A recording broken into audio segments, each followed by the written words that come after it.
Buenas noches, bienvenidos a Noticias Ourense. Hoy es lunes 2 de marzo y comenzamos este informativo repasando algunas de las noticias más importantes de la jornada. La variante exterior agota la prórroga sin concluir las obras. Por otra parte, el Campus Auga hace los deberes para mantener el sello de especialización. Y además, la Diputación celebró hoy la Xunta de Gobierno en la que se movilizaron 861.000 euros. Comenzamos.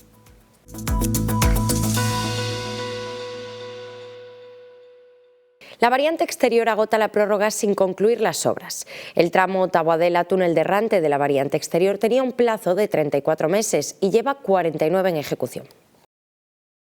Las obras del primer tramo de la variante exterior entre Taboadela y Seixalbo han vuelto a incumplir los plazos. En este caso, de la prórroga que le había concedido la última modificación del contrato que Adif Alta Velocidad firmaba el pasado 16 de octubre y que elevaba a 47 meses hasta enero de 2026 el plazo para finalizar la plataforma de los primeros 5,6 kilómetros de esta infraestructura que llevará la línea de alta velocidad hasta la estación de Ourense. La Uterrante ha tenido en contra las tempestuosas condiciones meteorológicas de los últimos meses. El segundo tramo, más pequeño, de 2,3 kilómetros, sí está concluido, aunque también lo hizo después de la fecha señalada en la prórroga, que había añadido otros 9 meses más al plazo inicial de 26. Cuadrillas de obreros todavía trabajan en distintas zonas del tramo, especialmente en el entorno del viaducto más largo que sobrevuela la carretera Ourense 320, la Nacional 525 y el río Mesón de Calvos, y llega casi hasta la boca este del túnel de Rante. La plataforma ya está casi finalizada en la parte del trazado que discurre a cielo abierto, con las diferentes capas que la conforman, incluido el subbalastro. Las obras en el túnel tampoco han finalizado. Con 3,4 kilómetros representa algo más del 60% de la longitud del tramo en obras. El cale del túnel, el momento en el que se acabó la perforación de la bóveda, se completó en noviembre de 2024. A mayores de las obras propias de la plataforma, sobre la que luego tendrán que instalarse los elementos de la superestructura, la constructora tiene que vallarla y reponer a la situación anterior al inicio de las obras los viales y servicios que se han visto afectados por estas. Además de la ampliación de 13 meses, pasando de 34 a 47 en el plazo de ejecución, las modificaciones de contrato también han conllevado un sobrecoste de casi 16 millones de euros. El Campus Auga hace los deberes para mantener el sello de especialización. Tras 2 años con la distinción, se ha logrado impulsar la investigación, mejorar la oferta académica y captar talento. Se cumplen 2 años desde que el campus de Ourense obtuvo la acreditación de campus de especialización dentro del sistema universitario de Galicia, un distintivo que ha aportado foco, identidad y proyección estratégica. De cara al exterior, esto ha permitido defender una marca propia, la de Campus Auga, que lo identifica por la calidad de su investigación dentro y fuera del país. Mientras, internamente, la comunidad científica se siente parte activa de un proyecto ilusionante que le sirve para potenciar sus capacidades y ampliar horizontes de conocimiento. Esta distinción, respaldada por la Xunta con un convenio de 3,25 millones de euros, traía consigo una serie de deberes a cumplir en el periodo 2024-2027 para poder conservarla. Un año antes de que se cumpla ese plazo, la evolución está siendo más que positiva. En estos 2 primeros años, el campus ha conseguido consolidar una identidad propia en torno a las 3 líneas: alimentación funcional, agricultura y medio ambiente y gestión del agua termal, incrementando así la captación de proyectos competitivos, reforzando la colaboración entre grupos y mejorando su visibilidad tanto en Galicia como internacionalmente. Ha sido capaz de posicionarse mejor en los rankings internacionales que miden a todas las universidades del mundo. Según el último ranking de Shanghái, ocupan el puesto 17 del mundo, número 1 de España y 2 de Europa en el área de alimentación. Aunque el impacto es más importante en las facultades más directamente relacionadas con las 3 líneas de especialización, este también se está reflejando de forma progresiva en el resto de centros. La especialización ha permitido que centros tan diferentes como ciencias, derecho, informática, aeroespacial o empresariales y turismo encuentren puntos de conexión. El edificio del Campus Auga, situado en la zona sur del campus, es de alguna forma la parte visible del proyecto, creado para ser centro de referencia en investigaciones relacionadas con el agua. Agrupa recursos y capacidades para desarrollar proyectos de investigación singulares. Cuenta con 11 laboratorios, sin embargo, es también la sede institucional compuesta por la dirección y la oficina técnica de gestión. Ahora el objetivo primordial pasa por conseguir la reacreditación por parte de la Xunta en 2027. A partir de ahí se produciría un efecto multiplicador para en medio plazo captar más financiación externa, reforzar la internacionalización e implantar más titulaciones. A Deputación de Ourense mobiliza máis de 861.000 euros centrados na cooperación municipal e en consolidar o programa Chegou de apoio ás familias. A Xunta de Goberno da Deputación de Ourense aprobou esta mañá un total de 19 asuntos de xestión, ademais da acta da sesión anterior, mobilizando no seu conxunto 861.000 euros destinados a reforzar a cooperación cos concellos e apoiar as familias da provincia. Non solamente atendendo o territorio, que nestes casos é un factor fundamental, senón tamén, por suposto, tendo en conta as circunstancias sociais da familia ou mesmo médicas ou de discapacidade, non? Por lo tanto, é un programa que, xa digo, que está plenamente consolidado e que, para poñernos nun extremo, vai desde o mínimo, que sería naqueles concellos que non teñen, que non están afectados por, o sea, que medran e que non están afectados por a situación de reto demográfico, que sería un mínimo de 300 euros, ata a posibilidade de chegar a situación máis extrema, que é o 2.250 euros cando estás en concellos de grados 2 e 3 e ademais tes algunha circunstancia familiar, evidentemente, como acabamos de indicar. As axudas oscilaron entre 300 e 1.250 euros, en función do Concello de Empadroamento e das circunstancias familiares, reforzando o compromiso da Deputación coa equidade territorial e coa protección reforzada das situacións de maior vulnerabilidade. O BNG propón recargas sobre o IBI das vivendas que permanezan baleiras e sen saír ao mercado durante máis de 2 anos. O Grupo Municipal do BNG no Concello de Ourense ven de rexistrar para o pleno do mes de marzo e previsto para este mesmo venres unha moción baseada no Real Decreto Legislativo 2/2004 do 5 de marzo, polo que se aproba o texto refundido da Lei Reguladora das Facendas Locais e máis concretamente no seu artigo 72.4, que habilita aos concellos a aplicar recargas sobre a cota líquida do IBI ás vivendas que permanezan desocupadas de forma permanente. A Formación Nacionalista sinala a elevada cantidade de vivenda desocupada existente. No caso da cidade de Ourense, estimase que ao redor de 15.000 vivendas, o 21% do total, permanecen baleiras, unha cifra que evidencia un aproveitamento ineficiente do parque residencial. Neste contexto, dende o BNG consideran acaído que o Concello adapte a súa ordenanza fiscal número 1, reguladora do IBI, para incorporar mecanismos que permitan combater a desocupación prolongada das vivendas pertencentes a grandes tenedores, o tempo que se articula un procedemento garantista para a declaración formal de vivenda desocupada. A proposta nacionalista consiste en modificar a actual ordenanza e incorporar con efectos dende 1 de xaneiro de 2027 recargas sobre a cota líquida do imposto para inmobles de uso residencial que pertenzan a titulares de 4 ou máis inmobles de uso residencial e que se atopen desocupados con carácter permanente e sen causa xustificada por un período superior a 2 anos. As recargas a aplicar serán dun 50% da cota líquida do IBI para cada vivenda declarada desocupada por máis de 2 anos. Un 100% da cota líquida do IBI para cada vivenda declarada desocupada por máis de 3 anos e un 50% adicional acumulable ás recargas anteriores para cada vivenda declarada desocupada cando o titular posúa 2 ou máis vivendas desocupadas no termo municipal. As socialistas de Ourense presentaron esta mañá as dúas iniciativas que defenderán no vindeiro pleno coordinado do Concello de Ourense no mes de marzo e que están centradas en dous eixos fundamentais para a cidade: o compromiso real coa igualdade e a necesidade urxente dun cambio estrutural na xestión das infraestructuras viarias tras o acontecido na Rúa Pena Trevinca.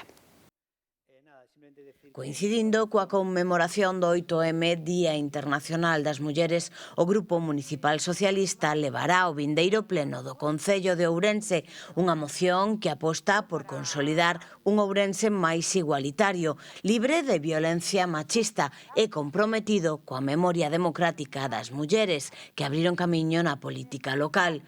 O texto rexistrado propón o recoñecemento público das primeiras concelleiras da democracia mediante un acto institucional, a creación dun espazo simbólico permanente e o impulso dun rueiro feminino que visibilice o seu legado.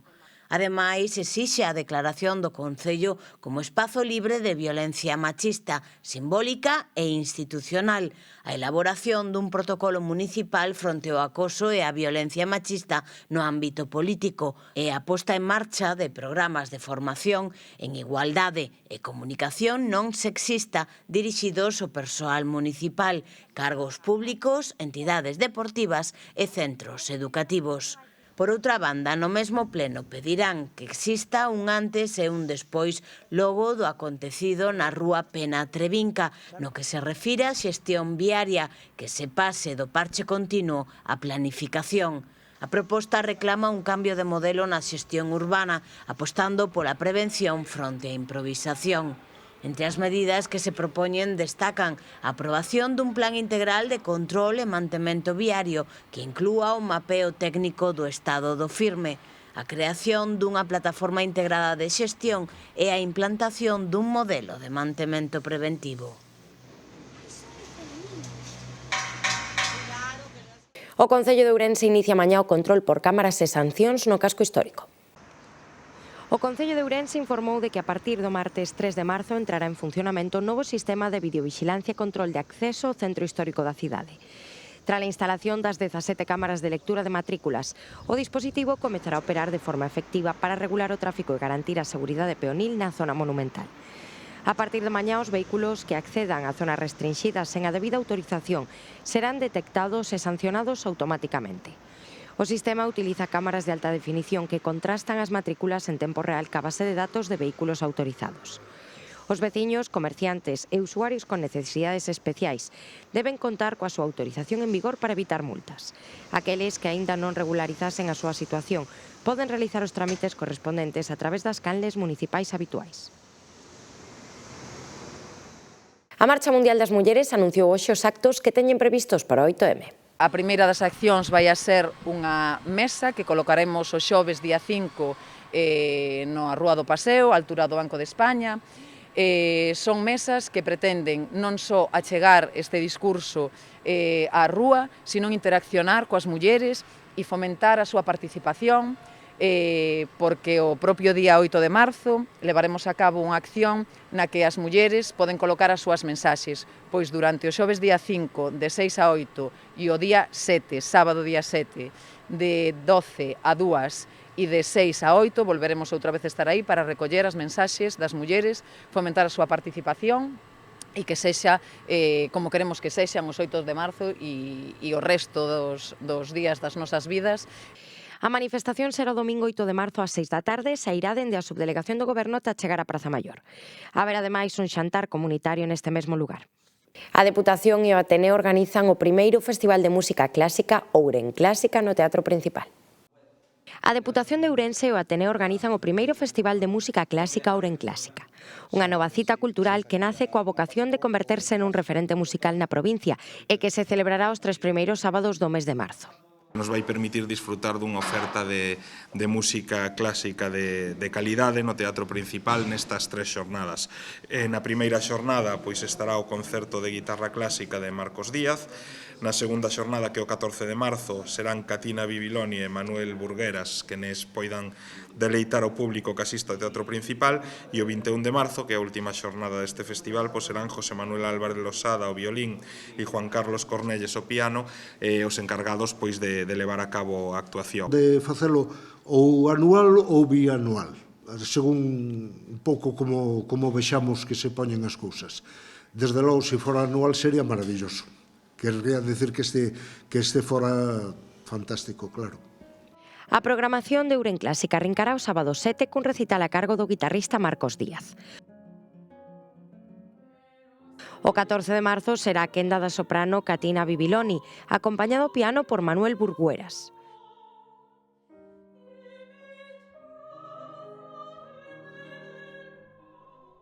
O ciclo pecharase o 21 de marzo cun concerto protagonizado por José Manuel Álvarez Losada, violinista, e Juan Carlos Cornelles, o piano. Armariz abriu as súas portas aos entroidos da provincia que se achegaron este sábado a conquistalo.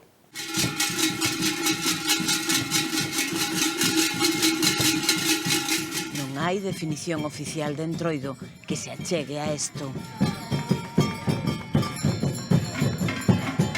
O entroido sobrepasa a devoción, o ritual, acatarse para levar a alma a un plano superior, permitindo mesmo o transo, ese momento no que os sentidos ven paralizadas as súas funcións.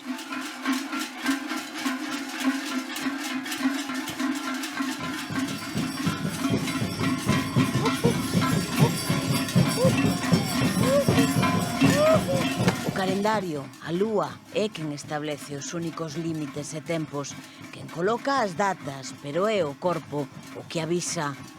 O entroido durme durante 11 meses cada ano, esperta cando lle corresponde, non remata nin marcha, simplemente agarda. É rural, conéctanos á terra, nace nas máis fondas raíces e fainas medrar. Son os sons e as danzas.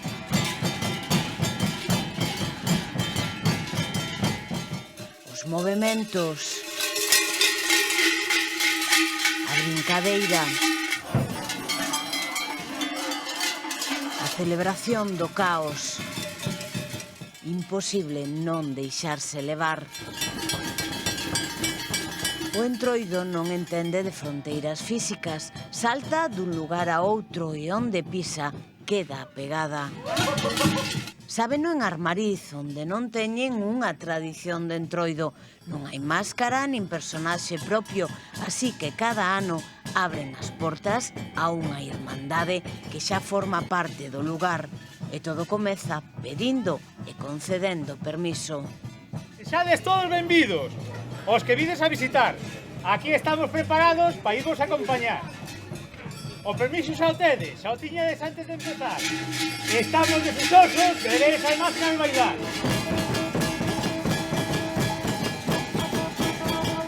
E así, o fulión da Mourela para cá.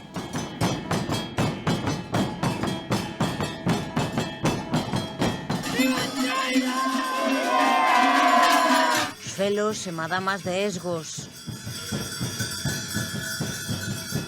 As pantallas de Xinzo. Os peliqueiros de Campo Becerros. Os bellarróns de Ríos. Os felos de Maceda.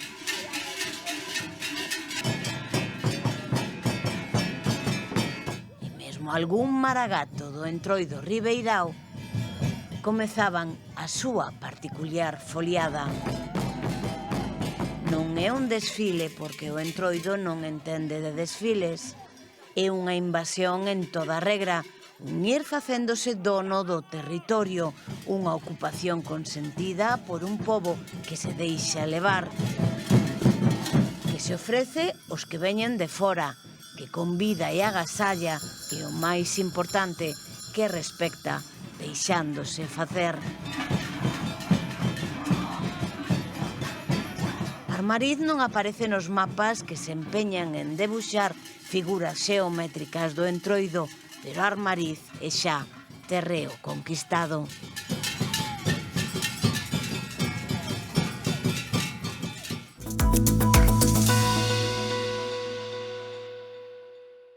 Pues esto ha sido todo por hoy. Muchas gracias por acompañarnos. Que pasen una buena noche. Nos vemos mañana a la misma hora. Adiós.